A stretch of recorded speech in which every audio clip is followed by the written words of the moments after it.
श्री स्वामी समर्थाचे गुप्त चमत्कार भाग 1. स्वामींनी दारात पाठवलेला अनोळखी माणूस. ही कथा श्रद्धा, भक्ती आणि स्वामी समर्थाच्या कृपेवर आधारित एक ओरिजिनल प्रेरणादायी कथा आहे. अक्कलकोटपासून काही अंतरावर असलेल्या एका छोट्याशा गावात गोविंद नावाचा एक गरीब शेतकरी राहत होता. त्याची पत्नी गौरी आणि 7 वर्षाची मुलगी राधा हे त्यांचं छोटंसं कुटुंब होतं. 2 वर्षापासून पाऊस नीट पडत नव्हता. शेती उद्या झाली होती. घरात धान्य संपलं होतं. सावकाराचं कर्ज दिवसेंदिवस वाढत होतं. एक दिवस सावकार दारात आला. गोविंद, 3 दिवसात पैसे दे, नाहीतर हे घर आणि शेत दोन्ही माझं. हे ऐकताच गौरीच्या डोळ्यात अश्रू आले. त्या रात्री घरात खायला फक्त 2 भाकऱ्या होत्या. गोविंद म्हणाला, राधाला खाऊ घाल, आम्ही पाणी पिऊन झोपू. गौरी शांतपणे म्हणाली, स्वामी समर्थ आहेत ना, ते आपल्याला कधीच सोडणार नाहीत. दुसऱ्या दिवशी पहाटे गोविंद अक्कलकोटला गेला. स्वामीच्या पादुकासमोर बसून तो रडू लागला. स्वामी, माझ्याकडे काहीच उरलं नाही. माझ्या मुलीला उपाशी पाहवत नाही. मला मार्ग दाखवा. बराच वेळ तो तसाच बसून राहिला. अचानक मंदिरातील एक वृद्ध पुजारी त्याच्याजवळ आला. तो हसत म्हणाला, बाळा, स्वामीवर विश्वास ठेव. आज घरी जा. उद्या सूर्योदयापूर्वी तुझ्या दारात एक माणूस येईल. त्याला रिकाम्या हाताने परत पाठवू नकोस. गोविंद चकित झाला. पण माझ्याकडे देण्यासाठी काहीच नाही. पुजारी फक्त एवढंच म्हणाला, जिथं श्रद्धा असते तिथे स्वामी आधीच पोहोचलेले असतात. गोविंद घरी परतला. ही गोष्ट त्याने गौरीला सांगितली.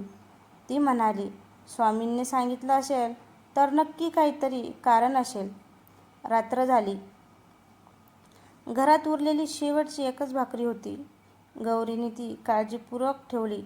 पहाटे अजून सूर्य उगवायचा होता. दारावर हळूच टक टक झाली. टक टक टक. गोविंदने दार उघडलं. दारात एक अनोळखी वृद्ध उभा होता. त्याचे कपडे फाटलेले होते. चेहऱ्यावर थकवा होता. डोळ्यात भूक स्पष्ट दिसत होती. तो हात जोडून म्हणाला, बाळा, 2 दिवसापासून काही खाल्लं नाही.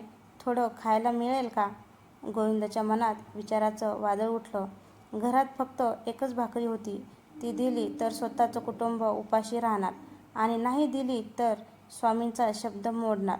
गोविंदने डोळे मिटले. मनात फक्त एकच नाम घेतलं, श्री स्वामी समर्थ. आणि त्याने ती शेवटची भाकरी त्या वृद्धाच्या हातात ठेवली.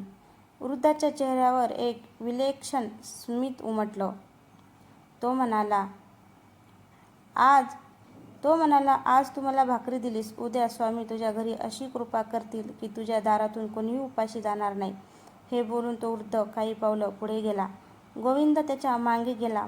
पण रस्त्यावर कोणीच नव्हतं. तो वृद्ध क्षणार्धात कुठे गायब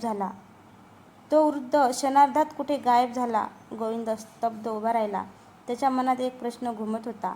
तो वृद्ध खरोखर माणूस होता की स्वामी समर्थ स्वतः होते? तर मित्रांनो, भाग 2 मध्ये आपण पाहणार आहोत, दुसऱ्या दिवशी सकाळी गोविंदाच्या दारात काय घडलं, स्वामी समर्थांनी दिलेले वचन कसं पूर्ण केलं आणि त्या अनोळखी वृद्धाचं खरं रहस्य काय होतं. असंच स्वामीचे नवनवीन चमत्कार पाहण्यासाठी आपल्या पेजला फॉलो करा.